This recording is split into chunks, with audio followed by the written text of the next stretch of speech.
of the Publishing Persuasion. I am Angela Montoya, author of Sinner's Isle, to be determined on when it comes out, but we know it is coming out in 2023.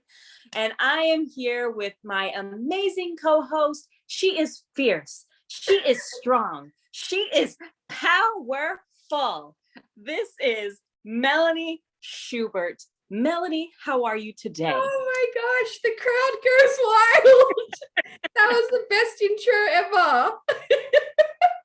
That's like my rock star intro. I am very good, my friend. It's getting cold over here in Australia, so I'm like rugged up with my coffee here tucked away, but no, I can't complain. I've been getting back into Save the Cat again, and I swear, I said this last time I was drafting, that I won't write a book without it anymore. And now I remember why. It's like the one thing in the drowning oceans of Writerland. It is that like anchor that keeps you grounded. For me, I find that it really gives me the freedom to just like free create, but also helps keep me like, this is a story, not just a collection of explosive ideas, you know? Yeah. No, that's so good. It keeps you grounded, keeps you focused on what's important. And it's that what are those plot points, the beats, get it right. Because without them, it's kind of just, I mean, you're missing the heart and soul of what the story is. And it's getting to those things. It's getting to the dark night of the soul. Is that what it's the last like little bit before the goods? That's like my favorite, is like when you destroy everything and everybody's sad and all the bad things happen. That's the best. How have you been? I've been pretty good. I'm just kind of waiting to see what we're going to do with book 2. So in the meantime, I've just been kind of like just getting life stuff done, chores, work stuff, that kind of like pod stuff, just that kind of stuff. So it's been nice, honestly. I kind of getting everything finished. And then so when either what we want to do for book 2 comes in, or my next set of edits comes in, whenever all of those come in, I'm ready. So I love that. And I'm so proud, because you know what? We talk about this a lot, the balance of like what to do with the in-between stuff, and the balance between just like working all the time when you're in this kind of industry. And I think it's so important that you just do some normal stuff, like catch up on dishes. Mine are looking at me right now because the kitchen they're like, well, you haven't caught up on us. No, it's like this right now. But those are like important mindful tasks, self-care things to do those little things, so good work. Absolutely. Thank you. And even like I've been trying to exercise. And so all these little things, like you said, just like doing life, being part of the world again. Because I think, when you're stuck in the writing thing, you're here, you're not experiencing life so much. And so just getting out, I think, is good. So it's all part of the process. And I do find like when I am doing other things, more ideas pop up. And so I think it's good. Live. And then that creative juice will just start flowing. I'm just sitting here absorbing everything you said, because that was profound. Like you need that. You need to be a part of the world to have things to write about. And sometimes it seems like a bit of a contradiction, because, like we are in our writing caves doing this thing, and that is so important. But actually getting out and living to have stories to tell, it's one of the reasons, like before I turned 30, I pushed so hard to go to Japan on this working holiday visa. Never wound up working. I just lived in a van for 6 months traveling around, which was ideal. But I love it.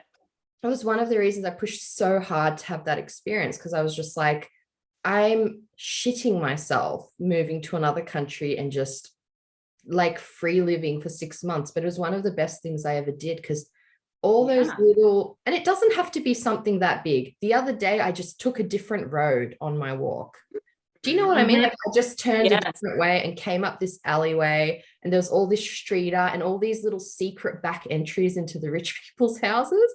And they're like Love little that. vines and little secret doors. And it just, my brain just exploded with like, you know, all your senses are just alight with like, oh my gosh, there's real magic in this world, you know, when you see that Yes. stuff. Yeah. I love that. Even like what you said right there, just even taking another path. That is so cool.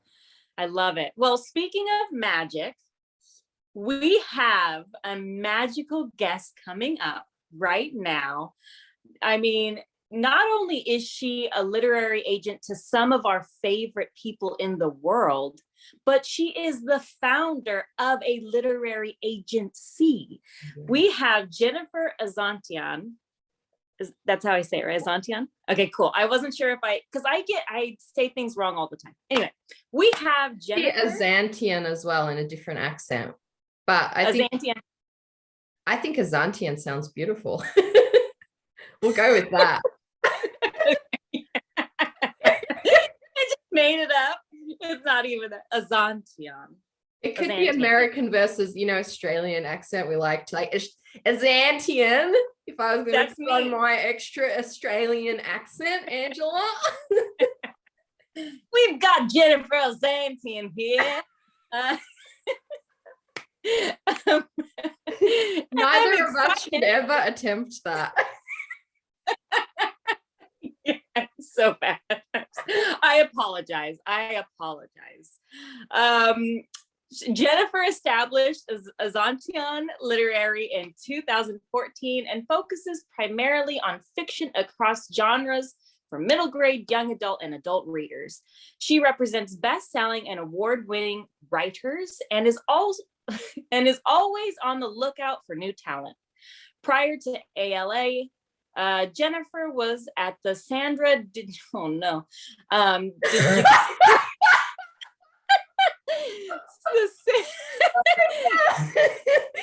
That is a hard one. I can never say that. Detraska?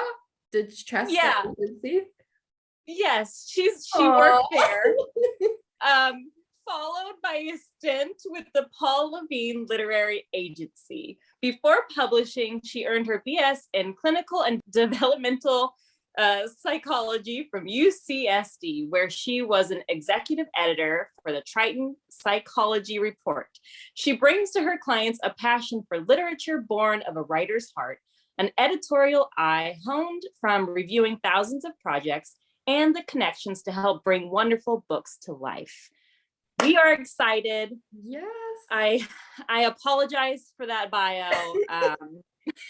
It's amazing. I'm literally crying over here. I'm crying too, just on the inside. It's real. Hey.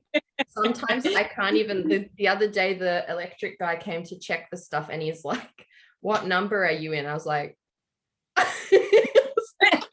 blanked out on my own apartment number. It's just life. Life. It's life. Let's get Jennifer on the show. How about that, Melanie? I cannot wait. Hi! Welcome to the show. We're so pleased to have you on. Oh, thanks so much. Thanks for having me. Yes. Look at your setup. First of all, the background, are those all the books that you represent or authors you represent? Yeah, we just updated it. That's part of why I was a little late, is we were frantically trying to finish it because everything that went wrong could go wrong went wrong. Like we couldn't find the screws, and then we couldn't find like the charger for and it was like a mess. So it's typical, right? Yeah, it looks amazing. It's really, really cool. And just all the books. I mean, I've got to say I've read at least a good portion of those. So well done. Thanks. Yeah. It was actually Eric Smith's idea to do a wall like that, and I just stole it. I love that. Yeah, we're gonna have Eric on the show, I think, in maybe a month or two or whatever. But he's great and a fantastic agent and doing all the great things. Yeah, I love it. It's been really fun. I mean, we've only interviewed my agent so far, Larissa, but just kind of getting to chat with agents is such an honor for one, but just really fun to just be reminded that you guys are human. And so it's been great. Yeah, I think that's definitely something I think about a lot. Like, I am such an awkward dork that like I think this will make people feel better. 100%. And I've been thinking the same thing the whole time. I think just humanizing the agents behind the scenes. It's like, I think that when you get into the industry, you have this idea that agents like these godlike figures. But like what I'm seeing is that you guys just want books published as much as, and just love books as much as the writers. It's just, I think it seems like a lot harder at your point. Like, I don't know how you all juggle it all. So tell us what drew you to agenting in the first place. Yeah, so I kind of fell into it with, which I think is not like everyone's favorite answer who actually want to be agents.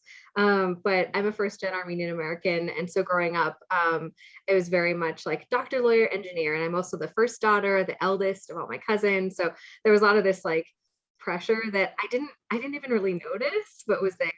I didn't really mind, honestly. And so yeah, I was trying to figure out like how I fit into that and how my brain works and how that all work out. And I found psychology and I really loved it. And it was like the first time I felt like I had a place. And so that's what I studied at university. I also wrote my first very bad novel when I was 17 in like a summer, like the first draft. And then I was editing through university and just learning the agents exist and editors and, you know, kind of the process. Went to my first conference in San Diego and learned how to edit and how to like do that side of things. And then I think after I graduated and I was studying for graduate school and watching Avatar: The Last Airbender for the first time and falling in love, while I was doing all of that, I was also having some doubts about going into the field just because I really wanted to work with kids, and a lot of therapy had moved more towards like working with adults to work with kids, which is right and correct and what you should be doing. But also I didn't really like grown-ups. So it wasn't a perfect fit. And I was like, oh, we'll see. I think I still could have been really happy. But yeah, I thought, why not try to get an internship in publishing and see if maybe I can sneak my way in that way. Like no one's ever thought of this before. I thought I was very clever. Yeah, and then I did an informational interview at the Dykstra agency with Taylor Martindale, who's now at Full Circle, and fell completely in love with it. So I got the internship in about 5 months. A spot opened up, I took it, and then within like 2 weeks I was like, oh, I'm in love with this. Like there's nothing else I would rather do. It's exciting, it lights up all the pleasure centers of my ADHD brain. Like this is amazing. And yeah, and then I was just terrified that I wouldn't be able to continue doing it because I just loved it so much. So that's kind of how I fell into being an agent. Wow, I love this ongoing theme in this beautiful industry of ours, that people just feel called to these, feel drawn to these things, to writing, to agenting, to editing. I love that so much because I think like, what's life without passion? If you're not chasing your passion, it's like that quote, what are you going to do with your one precious life? I've ruined the quote, something like that. What are you going to do with your one rare precious life? And it's like, this is what's exciting me. This is what's pulling my heart. I love that so much. So I agree. Sorry, go on. No, I already know where you're going. So go ahead, Melanie. I know you've been waiting to ask. I've been waiting. I have a super important question that is not on our list. I have to know: waterbender, airbender, firebender, or earthbender? Which is your affinity? Oh my gosh, I think I'm a waterbender. I think I relate. I mean, I want to be a firebender, but I'm just not. Oh my gosh, we're soul sisters, water tribe. I'm totally waterbender, and I hear you. I get typecasted as Katara a lot, much to my chagrin. Same, for sure. I want to be Uncle Iroh, but I'm Katara. Yeah, no, I'm definitely my favorite character. I had two dogs, Iroh and Zuko, and Iroh lives with my stepkids now, but they're they're just adorable, and Zuko is everything that the character is, and it's hilarious. Like I'm like, redemption arc, he's 3, and like each year, like it's really funny. I was like, I made an error when I named you, but it's fun. It grew into the name. Yeah, I have no idea what you guys are talking about, but I think it's really great that you guys are water benders. Our friendship is hanging on by a thread, Angela Montoya. You need to watch Avatar Last Airbender or it's over. I'm sorry. It really still holds up. So it's still worth watching for sure. I agree. I know. I keep hearing it and I keep thinking about it. I just have yet to commit, but I promise my summer project will be to watch The Last Airbender, but not the movie, the show. No, that was an atrocity. The live action movie was sad and depressing. Good to know. Don't want to do that. Jennifer, now what made you want to move from being a literary agent to actually founding your own literary agency? Yeah, so I was looking at that question and I was like, it's not the best answer, but honestly, it's because I felt like I didn't have a place. So I was sort of in this in-between place that happens a lot in both in like editorial and agenting, where I kept being told that I have too much experience to be an assistant, but not enough experience to be like a full associate. And I felt like I did. I felt like I did like those 3 years. What I did, I felt like it was like double that in any other agency, which is how much work it was. Like I was consuming my entire life for those years. Like not the healthiest thing in the world, but definitely felt prepared in that regard. And really the only thing I wasn't totally sure of was the like contracts side. And then I hired someone. and so ultimately it was Paul Levine, who I worked with after Sandy for like 6 months, that pulled me aside and was like, I think you should start your own agency. I did it, Sandy did it, I think you can do it too. And I was terrified. I thought that was absolutely bonkers. I think everyone kind of did, but the editors in the industry were like really supportive.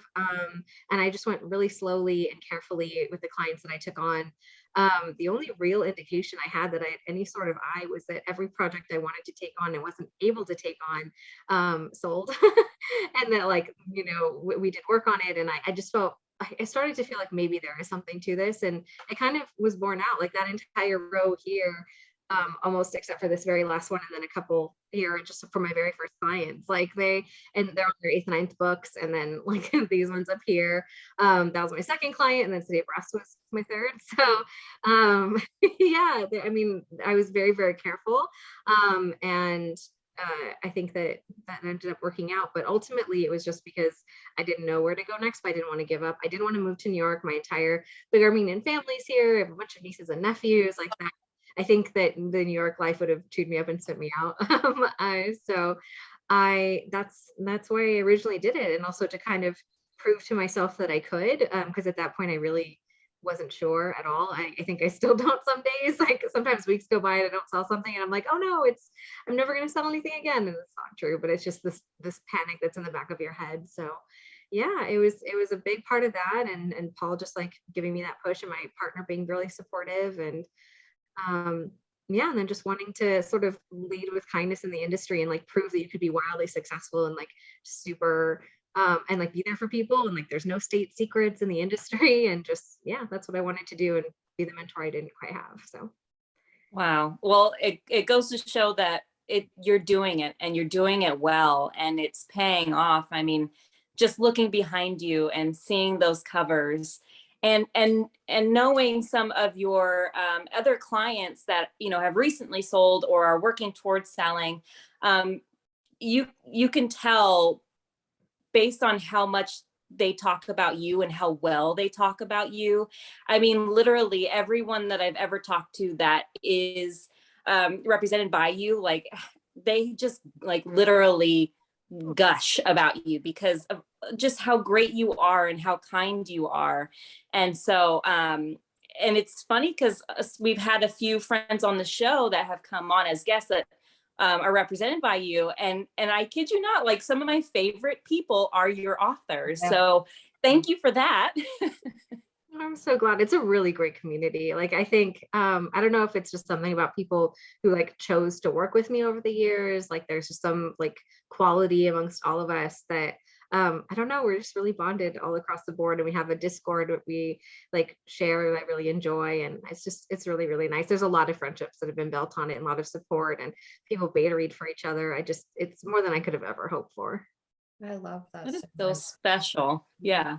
Well, you've just like, your brand is kindness. And I think it's like your vibe attracts your tribe. And so you've gone into it like, and I think that's so critical, like the mindset you go into an industry with, like, what do you want out of this? Because, you know, and we hear it a lot, like, don't go into something just for the money, but it's like, yeah, like longevity wise, it's only goes so far, you know, and especially in an industry like this, if you don't have the tribe, if you don't have the passion for it, you're gonna fizzle out before you get going. And we adore your community. We shout out to Mama Japara. I don't know if she's ever told you we call Jessica Para our Mamaja, because she's always looking out for us. And the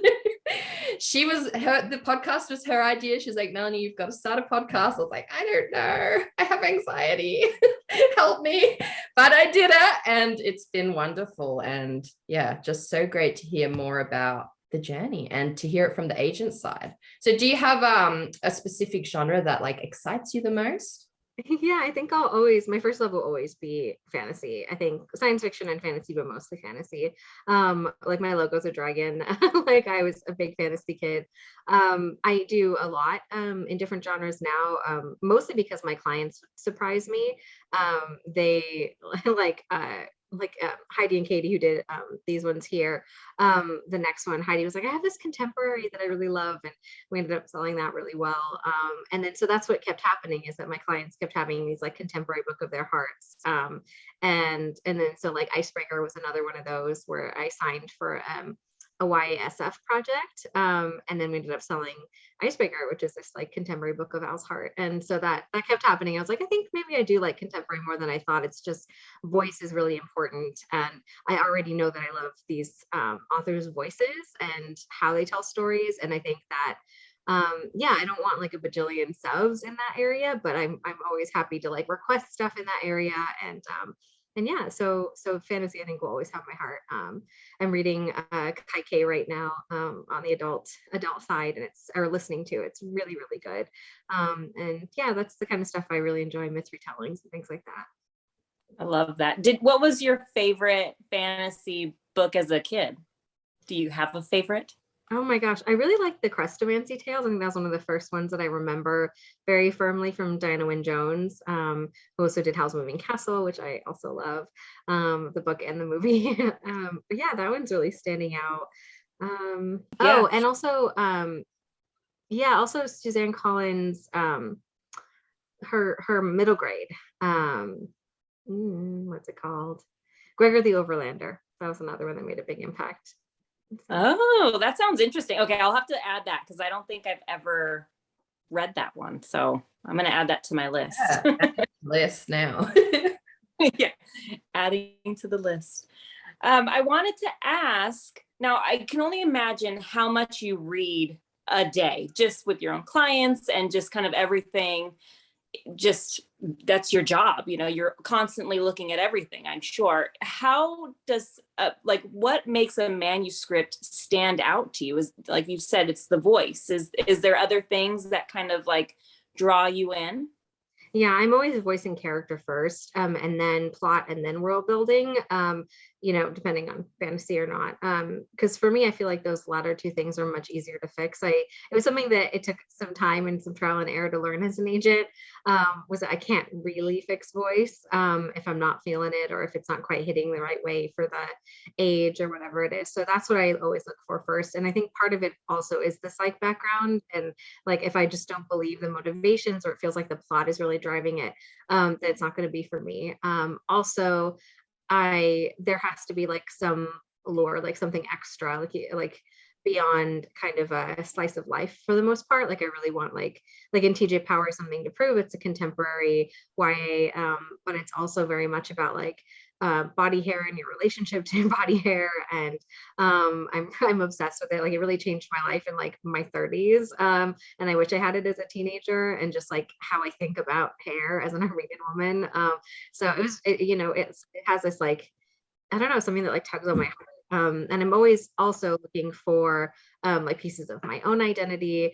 I'm queer, I'm first generation, I'm neurodivergent. So there's all these like little pieces of myself that I'm always like looking for, which like in Shad Hadid and the Alchemist of Alexandria, that's like being kind of like reflected, and you can't quite see the cover there. But that one is from a Lebanese author named George. And that one, like I just felt like home, like so much of Armenian and Lebanese culture is similar. And a lot of Armenians ended up in Lebanon after the genocide. And so I'm like the food and like the relationship with the grandmother, like all of it, I just felt so at home. So just looking for that like warm feeling as well. Yeah, I'm looking forward to actually reading George's book. I follow him just on everything, I think. I adore him. Like his cover looks great. And so it's funny you mentioned that, because I've just been eyeing his book for a while now. And so thank you for representing him and selling that book, because it sounds like it's just a great book. Yeah. I love it. It's like that. I did that Lisa Cron course recently, and she's like, we come to story for the Me Too moments, like when you kind of something in you triggers and you're just like, oh, and like I love that. Like I feel the same. Like there's these moments, and not just in books and movies and stuff, and you're just like, you feel so seen by it. And I think that's why I read and watch movies and all of that. So yeah. So in a client, is there something that makes a client stand out to you? Like, does social media, like following, tell us some of the things that might make a prospective client stand out to you? Yeah, I don't even pay attention to the social media part of it. I already know I'm going to offer. And then I'm like, oh, nice, they have X followers, or they don't. Oh, well, like it does not factor in at all. Maybe it should, but it really doesn't. I click on like truly whatever I love. Even if I don't think it's marketable, and then you never know. Because I had a book that I remember on the offer call, I was like, I don't know if I could sell this. I just really love it. I hope you'll take a chance on me. We'll work on it. I'll do everything I can to sell this book. And then it took a whole year, and it sold at 6-figure auction a whole year later. So I really just do follow my passion. There's no other way for me to even be able to do it. My brain would just crap out on me. So that's kind of how I take on projects. So really, just writing a book that has something to say that you really care about, that's the thing that'll draw me in the most. I love that so much. So when you say you fall in love with the manuscript that you've requested, what is the like behind the scenes for you before you're going to make the call? Because in my head, I just imagine all agents are like, like in their office, legs up, and they're like to their assistant, Frank, get so-and-so on the line, let's do this, So in my head, it's this like, you're calling the shots, you're doing it, everything is like, you're the boss, I've got this. But how is it for an agent to offer with a potential client? Yeah. So I've actually, when I first started, that was kind of what my agency was like. It was actually exactly as you described. For me, not so much. So when I read the question, I was like, panic. It's just panic, pure panic on my end. That's really how I feel before the call. And I usually spend quite a lot of time preparing and like have a document in front of me, because I just get really anxious.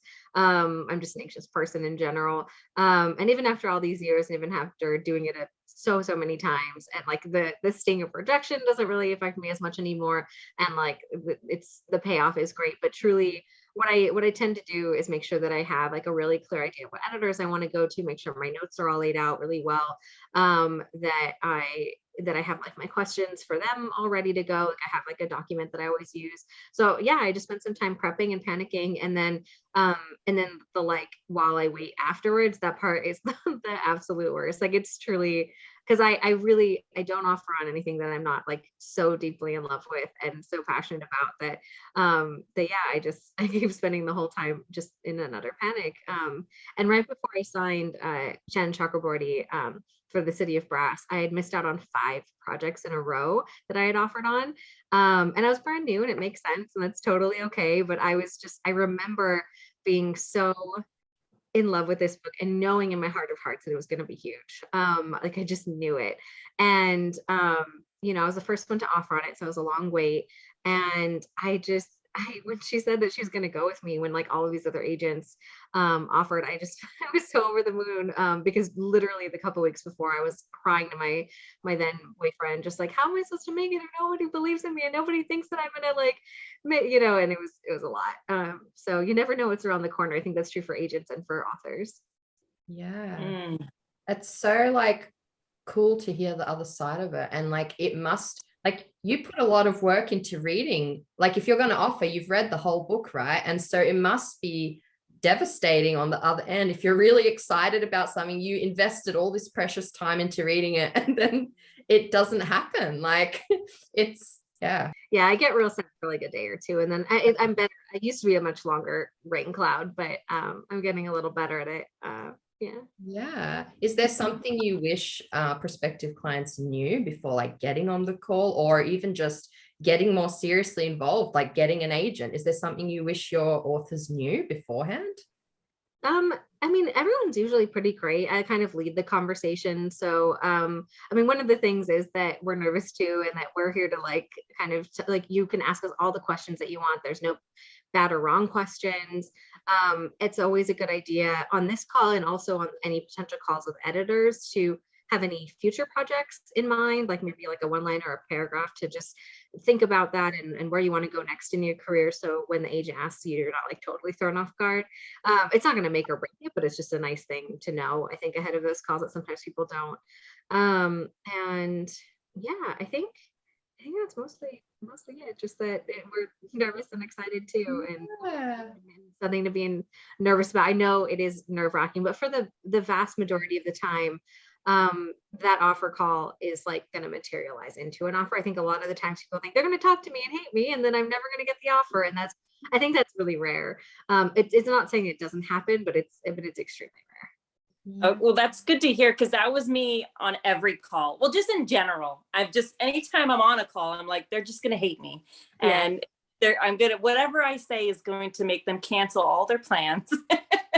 And so, but it's just nice to hear the human side of agenting, that on the other end is not, I mean, yes, you are a boss, you are running the show, you are this amazing agent, but you're human and you have, anxieties, and you love the story. And so you're trying to get, this client. And so it's just so good to hear, that on both ends, we're all nervous and it's okay, For sure. Really. And I think it's something we need, like something I've been dissecting a lot lately, that like my anxiety and my outgoing side can coexist, and that's okay. It's something that I love discussing with people, because I think it can seem like, and I remember I was watching RuPaul's Drag Race last night, and they said to one of the queens, they're like, you made us feel so at ease. And he was like, well, he's like, I'm glad you felt at ease, because my mind was like sludge. And I can relate to that so much. And I feel like a lot of us in this industry can, where we can bring it, and we like people, but we're also like, oh my gosh, please don't hurt me, and having an anxiety attack before a Zoom call, like it's a thing, and the two can coexist. We can be these like powerful warriors just going for things, and also like be crying on the bathroom some days, like it happens. It's real. Absolutely. I've definitely experienced that. I mean, even just for this is only my second podcast. I've done some talks and things, but the first one was just with a very close friend too. And I remember she messaged me today when she saw my Instagram post about it, and was like, I'm so proud of you, because I really did get nervous. And I remember the very first time I ever spoke was for I think the acronym is WNBA, but it's like the Women's Book Association something. Oh, okay. Yeah, and it was like this small group in LA, just all women, and it was a really safe place, but it was the first time I ever spoke outside of like a classroom, and even then that was miserable. And I don't remember any of it. Like I was so nervous, I nearly blacked out. Like the room narrowed, like I really was almost gonna faint. And then I went from that to like a room with like 200 people, and then like right after that at Comic-Con with like 500 people, and you just have to like, my stomach was hurting so much before that. But I think the more I did it, the easier it was. Also, just the more I came into being an agent and not feeling like I'm not going to say something so horrifically wrong, and like there's no right or wrong answers to a lot of things. That was something that took some time and helped like ease my nerves a little. Yeah. Well, we appreciate being on here, honestly, and it really just feels like just some friends chatting. So we're thankful to be here and doing it. So thank you for that. And I appreciate you sharing your experience, because, I think I definitely resonate with that, like being in these situations and like barely remembering what happened because my anxiety and my panic attacks were so bad. And then later people talk about it. I was like, oh, it's great, I love that. And you're like, I don't remember what I said. And yeah, I just think the more we are open and we share about it, I know it makes me feel more comfortable. And I hope you feel comfortable today. But thank you for coming on and yes, being brave. And it is hard. And it's incredible to hear that it's just as hard for someone who we look up to. Yeah, exactly. We had a guest actually last week, Danielle Wilkinson, and one of the things she said that really resonated with me, and I'm going to just try and live it anyways, even though, I'm going to try, but she said it's, be scared. You can be scared, but just do it anyway. Right. So it's like, acknowledge you're feeling it, but I'm going to do it anyway. I'm going to keep living. And each time things will get better and a little less scary. That doesn't mean it's never going to not be scary, but a little less helps. And, so working on that every day. But speaking of days, what is the day in the life for you? What is it like? I'm sure it's different every day, but give us like a little example. Yeah, so usually every day I end up answering probably 100 to 150 depending emails. And that can be a little overwhelming. I've just started, it's just part of my life now. So you think it's a lot of reading, but it's really a lot of like juggling a lot of different things and all books at like different stages of development.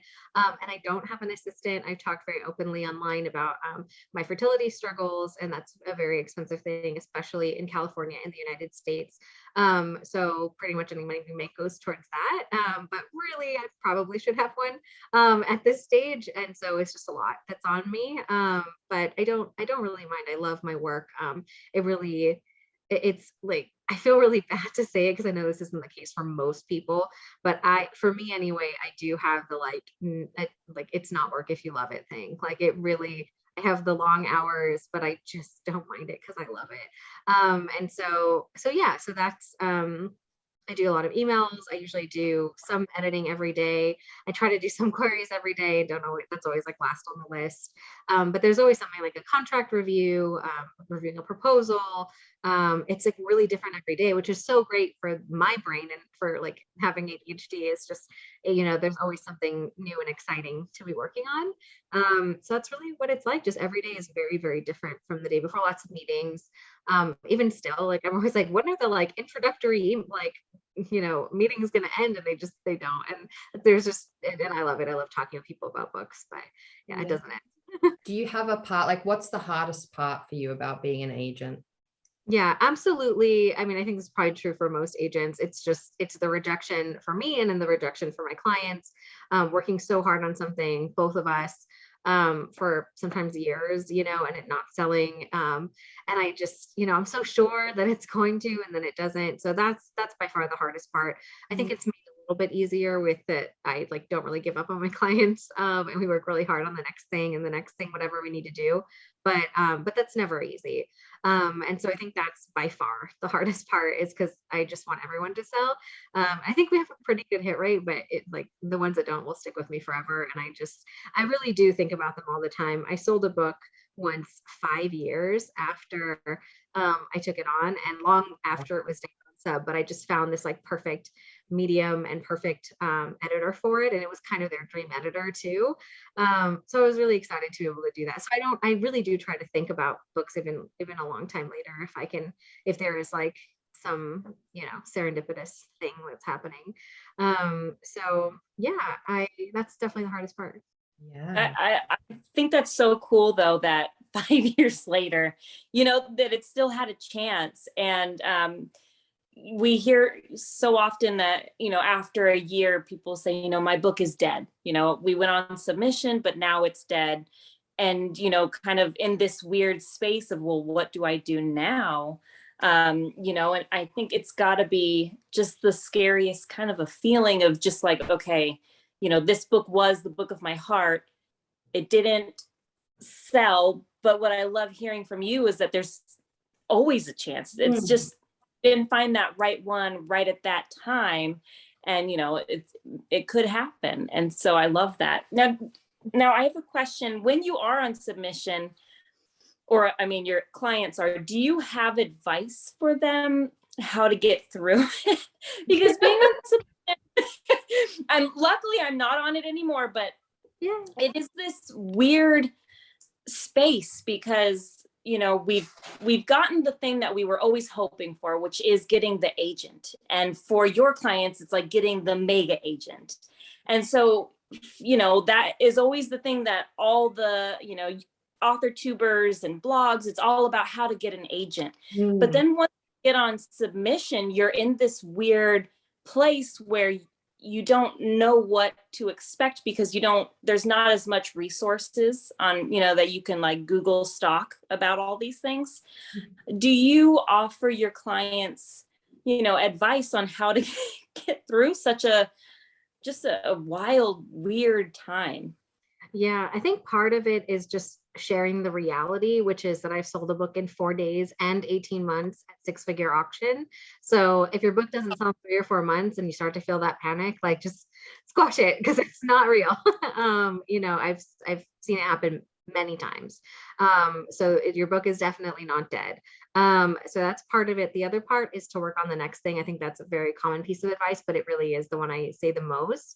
Unless you're burnt out. Some authors, after they like, okay, I need a break now. I need to go take a vacation. I need to spend some time with my kids, whatever it is, then absolutely do that. But for a lot of creators, I think writing the next thing and reminding yourself that you are capable, that there are other books, that even if that book is the book of your heart, there will be other books of your heart as well. And I think that's the main thing to get you through. I love that so much.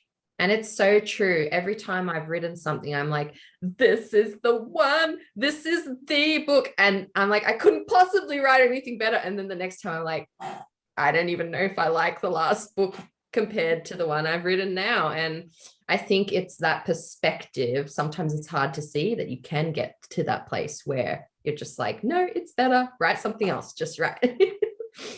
Wow, I see our time is really ticking out to the end. So I always said, if you need to call me back, you're welcome to. Welcome back. Thank you so much for taking the time to answer the rest of the questions. Sure, happy to. Yeah, we really appreciate it, honestly. And yes, we will happily like have this be the longest persuasion episode ever, just to get through these questions with you, because you are fabulous. So thank you. And I think our listeners, from what we've seen from Angela's agent, the listeners are really resonating with hearing from agents. And I think just, you know, peeling back the veil, as it were, and seeing what happens. And like, I think just finding that there's just other like-minded people there, you know, just grinding away, doing their best. And it's what I love about this industry of ours. There's so many big hearts just trying to be good people, bring a bit of light into the world. That's a big part of it. I think that's what a lot of editors and agents are in it for sure. And, you know, trying to pull in those stories that we didn't have growing up, and trying to build empathy, you know. That's yes. It, isn't it? Thank you for that. Yeah. It's literally like world peace right there. Build empathy, you know, like in fellow humans, please. I'm here for it. So I think we got up to, we did hardest part of it Oh, well, what's the best part of being an agent after the hardest part? Yeah, making dreams come true, of course. Like that offer call is always my favorite thing in the whole world. Like if I'm calling you, it's probably good news. If we haven't like scheduled a call, and I really love that part. And I think just yeah, seeing like these books on the shelves that like address the things that I always wanted to see, and being like a small part of that is really really special. I can't gush about it enough. And also getting to read all these books before everybody else. Yes, that would be cool. That's the best part for sure. When you get that feeling like it's going to be something fire, it must be really exciting to get it in advance. It is, yeah. I want to ask, how do you deal with burnout? Because I mean, we know you're doing a million things, and luckily you love all the things you're doing, but how do you deal with life on top of all of that as well? Yeah, I think for one, I don't have much of a life at the moment. I think things might change in the future. But for right now, it's just like me and my husband and my dog. And then I go see my family on weekends and stuff. But I don't have like kids to constantly be like on my time. I think that's really hard. There's a lot of agents who are parents, and I think that's extremely difficult to balance. But for me, for the past 11 years in the industry, what's kept the real burnout at bay is just I think just the way that I structure my days and my weeks. I always knew that looking forward to like a vacation or like a specific time off, I would need a vacation from the vacation, and then B, just be like sad when I'm not there. Like I really love the mountains. I love like cool weather. I don't really belong in Southern California. I want to be in the Pacific Northwest one day. So sometimes we'll like run off to the local mountains like Arrowhead, and I'm just sad when I come home because I love it so much. And so I've learned that if I do that, then that's a fast way to burn out. So for me, I need to do something enjoyable every single day. So my hours end up quite long, but I like take breaks and I'll watch like a fun show and I'll take a bath and I'll do all these things every single day, which is such a luxury. But that's the only way that I don't burn out, is I make sure that I'm taking time to feel like a human being outside of my work, at least like a couple hours a day. That's good advice, honestly. Just finding the little bits of joy every day. Like it doesn't have to be a big vacation. It's just doing something you love every day, at least for a little bit. What shows are you watching? Anything fun lately? Oh my gosh. It's all true. Like immediately every like trash show is one in my head. Give us the trash. Give us the trashy shows. We're here for the trash. And like like all like the marriage shows that like just make me angry as like someone with like a psych background. I was like, this is so immoral. Why am I watching this? So a lot of that, but I just watched Bad Vegan like last night and today or 2 days ago. And that was entertaining. I like those kinds of documentaries. Like I watched like The Tinder Swindler and all that stuff. I watched the Shondaland show. All like the really, really dramatic stuff, really engaging stuff. I love all sorts of fantasy shows. I'll watch every fantasy show. I watch Bridgerton. I'm very eclectic in my taste. Like I love like short comedies. Like I love burgers. Yeah, I watch everything. So, you just named off like all of my shows. So yes, all of that. I love those kind of intrigue pieces as well. I was watching Bad Vegan as well, and Inventing Anna. If you haven't seen it yet, that one I was like, give me more. So well done. I mean, of course it's going to be extremely dramatic with Shonda Rhimes behind it. So, but it was really, really good. Yeah. I love that you brought the self-care rituals back to the day-to-day, because you're so right. It's great to have something big to look forward to, like a holiday or whatever it is, but it's those accumulative little things that you do day to day, like drawing a hot bath. Like I drew myself a hot bath in the middle of the day and it felt so like wonderful and extravagant. I was like, I need to do this more. And like the little cups of tea and just the mindful moments on the balcony without screens. Yes, exactly. Like my goal between all the screens is just to have, sometimes I just sit on the couch and just look at the clouds through my window, like just to have this mindful moment where I'm not like processing screens and thoughts. And if I'm like thinking about a million things, I'll just keep drawing my mind back to, well, that cloud looks like a butterfly.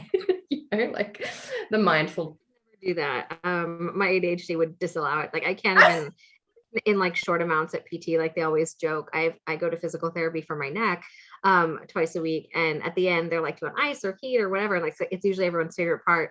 And I do like the ice, it does help me. But I can't do like 10 minutes. And they always joke, like, Jennifer, your 5 minutes is up, like you're almost there. Like because I'm just like laying there like miserable. And I've started just this last week, I started bringing earbuds in so I could listen, because I realized I could turn it off and on just from my head. So I listen to like audiobooks too. So that's like kind of my meditation. Like I said, I'm listening to Kai right now. And it's like just a great way for me to stay centered. Because otherwise my brain will spin out everywhere. But I can't really focus on like meditating or whatever, unless it's guided. If it's guided, I can do it. Yeah. Yeah. Yeah, So, totally. All our brains are different. It's about finding those things that nourish your unique brain and soul. And it is so different for everyone. So I'm all self-care is my brand. It is.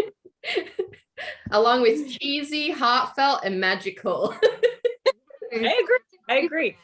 Yeah. I try to meditate so hard. And then I just end up like making myself laugh or think of something ridiculous. And then I spin off. So I have to do, only if it's guided, or if I'm walking, I can try to like focus, but my brain just is constantly on some other plane. So I get that. It is really hard to train the brain. Like for me, it was like a necessity thing. Like I had to learn to drag my mind back into the present. Otherwise, my anxiety was just like out of control. So like, it is really hard at first. It's like learning I don't know, like acrobatic thing that your brain is just not used to doing. And I remember sitting there and just being like to the lady who was teaching us, I was just like, I don't know what you're trying to get me to do. Like, it just didn't make sense to me to bring my mind back to the present. But yeah, it's definitely, it's definitely a work in progress, isn't it? Just life. My meditation is in part like my dog. Like he's like my support animal. Like and that was his reason for being, honestly. And yeah, like just like touching his really soft fur, and like he's so good at and I think it's also because I annoy him with my movements and he's like, please stop. But he will, if I am really antsy, like he'll just put his head like on the small of my back while I'm like typing or working, or on my leg. And like that's just extremely comforting and definitely pulls me back into my like physical body. So like he's like the solution to everything. Like every weekend a dog. I agree. I call Goose my therapy dog, like literally that. But that is like, that's a mindfulness technique, the patting of the dog, and just like, you know, they're just such pure. We don't deserve dogs. They're so pure and good. And yeah, they're definitely precious. And I agree. Everyone go get a dog for your mental health. That's the solution right there. So yeah. I want to ask, we kind of said, what advice would you give authors before they start querying?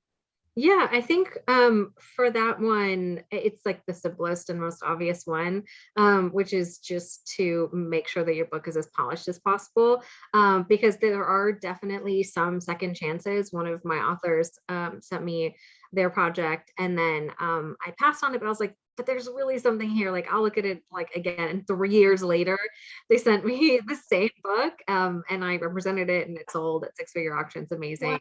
So you know, it definitely happens, but it's really rare. And I think for the most part, it's like putting your best foot out there. Like really, it's worth taking that extra like 6 months to make sure it's really polished than rushing it out the door. Because you can tell, and it's hard, and it just breaks my heart sometimes because I can't undo that impression. So even if you know you are able to send it again, or whatever the case may be, like it's hard for a lot of people in general, I think, to separate that in their own minds, like psychologically. So yeah, that's like kind of my biggest piece of advice. And then, you know, just I think also there's been a lot of like different advice on like querying, and they can get really overwhelming, especially for neurodivergent folks. I think ultimately like the right agent for you is not going to get upset if you like do some small thing incorrectly, and like try not to stress too much about that, because I can't imagine like any like passing on something for something, you know, small like that. Or like I remember for the longest time one of the things was like never say fiction novel, and it was just so snooty. And like I'm not going to ding anyone who says fiction novel, like I probably did at some point. It's really not a big deal. So more than anything, just, you know, having those great pages, and will get you with your right agent, I hope. I mean, I don't believe that every great book gets an agent. I wish it did. But I think that's also something that authors can hold in their heart. Like just because you don't have an agent does not mean that you are not a worthy and talented writer. I'm just going to sit in that right now. Like, yes, please take that in. Yes. Yes. It's the truth. It's, yeah. I mean, and even sometimes the right agent isn't there right yet. And so just timing wise, you know, because you don't want to have an agent that really doesn't have your best interest or the book's best interest, you know, at heart. And so sometimes it's okay to just take your time and wait and do the work, and know that eventually if you keep grinding, you know, the right agent will come. And you know, so it's best just to be patient, especially in this kind of wild business that we're all in. I mean, publishing is this slow Dinosaur. running. So, I mean, really, you have to learn to be patient kind of right off the bat. Otherwise, you're just going to be miserable for years. That's what I'm learning. I am not patient either. So as an agent, we feel it too when we send your books out. Like I send out a project, and then there's this like flush of like dopamine and excitement, and everyone's requesting it. And then like the next day I'm like, okay, but like, is it going to sell? But it's been like 24 hours. Like, of course no one's reading it yet. But it's so hard. And I think that's probably how authors feel too. I mean, it's how I felt when I was querying way back when I was a teenager. So I'm sure that's probably very similar. You send it out, and then you have this like drop of just like, now what? But yeah, it's really hard. Yeah, I can't remember where I heard this, but I remember someone saying writing a book is like telling a joke and waiting a year to hear if it's funny or not. That's so relatable. Like it is a dinosaur. Everything does take so long. So if you want to do it, just settle up and learn the patience game, because yeah, that's just the way it is, isn't it? Like on your end as well, it seems. Yeah, absolutely. I wish everything sold in like a week. That would be great, but that would have been really nice, honestly. It would have been great for me too. So we understand you're close to queries at the moment. Do you see yourself opening up in the future, or when? Do you have an idea? I don't. And I always feel like such a jerk. And I really don't know, because I take on so few clients per year that those slots just end up filled up from like DB Pit and other like requested material and referrals. And I remember when I was querying, I was like, why are all these like, do you think they're too good? Why are they always closed? Like I remember being so resentful, especially with like agents who'd been around a while just being closed. I'm like, how are they selling? How is that sustainable? Like and now I know. But it, you know, so I don't actually know when I'm going to be open to general submissions, but I will continue to be updating my manuscript wish list. And I really, I did want to say that I was thinking for your listeners, I can create like a link or like a like event submission that you can like put somewhere with this podcast or underneath it or however makes sense, so that if they wanted to reach me, that they could, because I feel like people who really, really, really want to query me, I do want to give them a chance to. I just don't want to be open to general submission. So this is kind of one way to do that, because someone who's clicking on this or listening to this probably does want to, you know, hear what I have to say and may want to query me. So it's like a link that won't expire and they can just send their work whenever. Oh I feel like I want to cry right now. Just that is the nicest thing. That is so nice. And I think a lot of our listeners, based on the feedback of our posts that you're coming on, that they would love that. And yeah, I mean, our podcast is still pretty small, so you won't get inundated with thousands and thousands, but that is a very generous offer. So thank you. Is there anything that you're kind of like dying for, that you just, not that you haven't seen, but that like is in your head that's kind of whispering to you? Any kind of like special story? I think just, I mean, again, it's like the ADHD. I think it's like all of my personality at this point. But it's just like the last thing that's on my mind is the only thing I remember. And so listening to Kai K, I think any sort of like myths retold will be evergreen for me. I think that's just something that I deeply enjoy. And I have like a really dark Beauty and the Beast retelling with these gorgeous paintings that I represent, that I love it. I love seeing things like that. So yeah. Yes. That Amazing. sounds fun. Yeah. So we have a couple listener questions. Yeah. So one of them is, what factors affect wait times on full requests?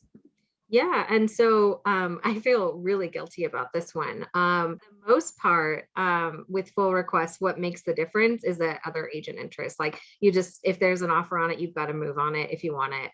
And so that ends up just like bumping stuff up, usually stuff that's more recent, to the front because you have to, and then you read it and make a decision based on that. So that definitely affects wait times.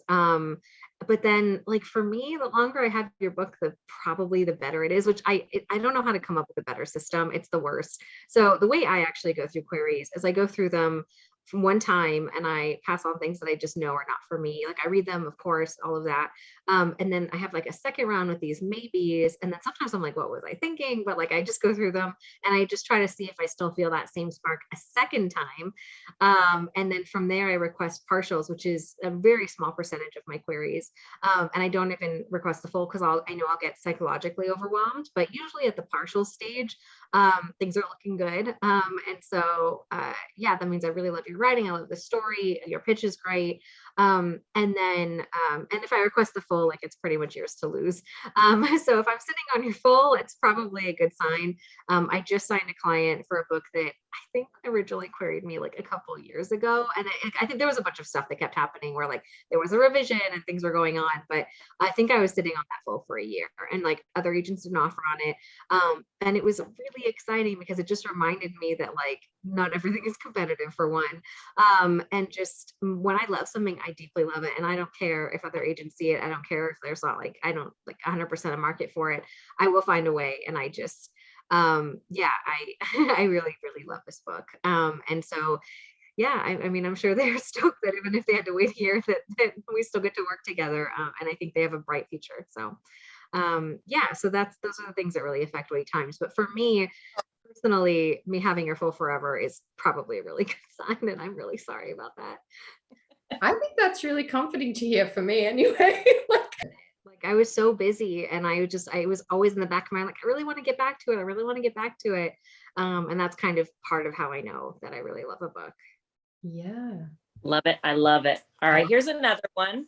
What quality do you most enjoy in your authors? Are their client relationships more, or are your relationships more business-like or friendship-like? They're probably a little too friendship-like. I can tell. I can tell. But there's all sorts of different relationships. There's some, clients I don't really hear from for some time, and then we, exchange some emails, and that's totally fine. And then there's clients I talk to like every day with voice notes via Instagram. So, it just depends on the person and, our connections and stuff, which have no bearing on, the actual work that we do. But I do have like a really incredible community. And I do, yeah, I've been trying to consolidate a little bit more which platforms that I'm on, because I'll get like a text, an email, a phone call, a DM on Twitter, an Instagram voice note, and a WhatsApp note, all like, all my different clients. And I'm trying to like maybe just have like on WhatsApp, I think, so that I have like at least, so I'm not, because I'll forget and then don't ever send me anything important that way. My gosh. Because that happens sometimes and it's like a week or two later and I'm like, no, that's an email question. That is not a Twitter DM question. So yeah, overall very close. One of the things I really love, that I look for in clients is the desire and ability to revise and to not be intimidated. A lot of my initial calls are like, I love all this book for these reasons, but we spend a lot of time on the things that I think need work. And if if you're working with me, you probably, that should invigorate you versus like make you want to crawl into a hole and die. So I think that that's just the kind of clients I end up working with, where that they're like energized by my notes versus like feeling dragged down. So I would never ever want that. So and then also I really love clients, and this is definitely not every one of my clients, not even close, but there's a few of them that I found I really enjoy, just from an agent and business perspective, when clients have lots of ideas. So some people really have like one book, they're very focused and that's all they could ever think to write next. But some clients are like, help me, my brain is full of ideas. And so for those people, you know, they'll send me little pitches or we'll go through things together. And like, that's so great because I can really give you a sense of like the market and where it's at and what I really think, versus like a whole novel later being like, oh, that's going to be really hard to sell. And they're like, why? But you know, and I always go for it. But yeah, I think that's a quality I've learned that I enjoy in clients, just purely from a business perspective.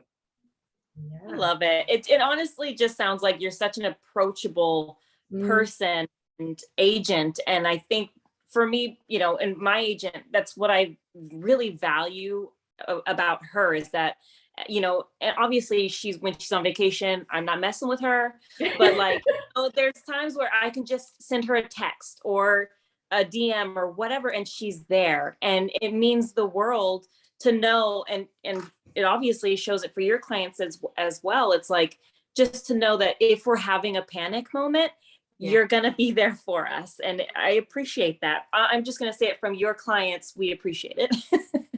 Totally. It's just nice to hear. Yeah, it's like the warm agenting mama, not like the scary agenting overlord. That's the new image in my head. And so we're down to our last question. If a query is great and the first pages are on point, but the synopsis is lacking, does that equal a pass? Yeah, I love this question because it definitely doesn't. I think synopses are the hardest thing in the world to write, for myself, but I think a lot of authors feel this way too. And so I give so much grace and so much like leeway on synopses because they're just hard. So I'm really, when I'm reading them, I'm just trying to get a sense of it. Like, do I have a general idea of where it's going? Do I think it's going to be a good fit for me, like very broadly? And that's not something that we usually need when we're selling it. Thank goodness, I would die. Although we do it for graphic novels, we have very extensive ones, but it's a little bit easier because it's much longer. It's not the 1 to 2 page synopsis, which is very hard. And so yeah, definitely not. I think that I'm really looking at those pages, like those are really, really important. And then yeah, definitely not equal a pass by any means. And I think that's probably true for most agents. Yeah. And I really like what you said before as well, that like some of these little things that we've been trained to think that could be a deal breaker, that ultimately comes down to the pages for you. Because yeah, you do read stuff that's like, if you say, I don't know, if you start your letter with a dear instead of two, it could be an automatic pass. But it's like, I think these are probably like horror stories, few and far between, probably from not very good agents or something that have happened to people. But I think it's going to be very comforting to a lot of listeners to know that it comes down to your work. Like, what does your work look like? Are there any things that you would immediately look at a query and just be like, immediately no? Yeah, I mean, I'm sure there are. I mean, usually those are things that are like really glaring and probably would be passes for everyone, like blatant misogyny, or like I once went to a conference and had someone like insist that they had to use like the N-word in their book, but it was like, they shouldn't. And it was definitely not like, because they're like, oh, it's historical. I was like, yeah, but it's from this perspective. Like, please don't. Yeah, and it got to the point where like he wouldn't leave. It was really bad. So that's why it stands out in my mind, because like the conference is doing a very poor job of like managing that. And so after that, I would have my partner come with me to all my conferences because he just wouldn't leave and just kept pitching it at me. And I'm like, what do you think this is doing? Like, this is not endearing you to me at all. So they don't do things like that. Like for the most part, I don't really have any like, this is like an auto pass type of a thing. I love all sorts of random and strange and weird things, and you never really know until you see it. So. Wow, that's scary and like really like aggressive behavior. Oh yeah. Yeah. And especially I think because I'm a 4'11", like I'm not an intimidating like person in any way, I think in real life. And so I think people just think that they can, especially men, especially white men, think that they can take advantage of that in some way. Oh my gosh. Yeah. We It's talked interesting you say that though, because even in our previous interview with my agent, Larissa, she said pretty much kind of the same thing, that of all of the queries that she gets, the most like blatant ones where she's kind of like pass immediately are from like cis white men. Yeah. And so it's kind of funny, just the audacity that some of these people have. And, Yeah, for sure. I mean, truly, it's the ones that are like, I know this is not a field that you represent, but like, no, like I don't have those connections. I wouldn't be helpful to you on a very practical level. That's not how anything works. So not only does it show me that you're very entitled to my time and taking away from other authors' time, but also you don't know how the industry works, which is like, I don't do that field. I don't have those connections. I don't know those editors. Like, even if I was like, wow, you are so brilliant and correct, like I still wouldn't be the best agent for you. and I just practical. Yeah. And I'm just thinking the same thing I thought when we interviewed Larissa, which is I do not understand how these people think that this is going to help them sell their book, like attacking the agent people, like instead of, just like disclaimer for any like listeners who are thinking that way, listen, no matter how desperate you're feeling, it's not going to get you anywhere. In fact, it may burn your career to the ground before it starts. So please don't attack our agent friends. Thank you. No. End of. Do not come after. If you come after Jen, I'm coming after you. Right? Maybe that's too much. Is that too much? I'm here for it. Well, I see once again, our time has evaporated again, and I just so appreciate you coming back on to answer those questions. So I won't drag out our full time. We'll let you go and have your dinner, or what time is it there? I don't know. Dinner. Yeah, getting there. I eat really late too. Like on my whole schedule is so shifted. I'm such a night owl, but yeah. It's been wonderful to have you on, and there's just so much gold in this episode. I'm going to get editing it straight away because I'm too excited to wait to drop it. So yeah, thank you for coming on and sharing all your wisdom and your raw honesty and your journey. We really appreciate it. Oh, thank you so much. You guys are great. This is really lovely. Yeah, no, it honestly, thank you. We really appreciate it. Where can our listeners find you? On Twitter at Jen Azantian, and Instagram Azantian Book Nerd. And then I'll have that link for you guys as well. Amazing. Yay. Thank you so much, Jen. We really appreciate this. Yes, I'm so excited. Thank you and have a great night. Yeah, you too. Bye. Bye. Bye. Well, if you've made it this far, you are now seeing the Of the Publishing Persuasion listener special link to query the Jennifer Azantian. If you're not in video mode, the link is https://query-manager.com/query/Azantian-literary/pub persuasion. I'll be putting that link in the episode description as well, so you won't miss it. And good luck in the query trenches. Thanks for listening, and don't forget to subscribe. Bye!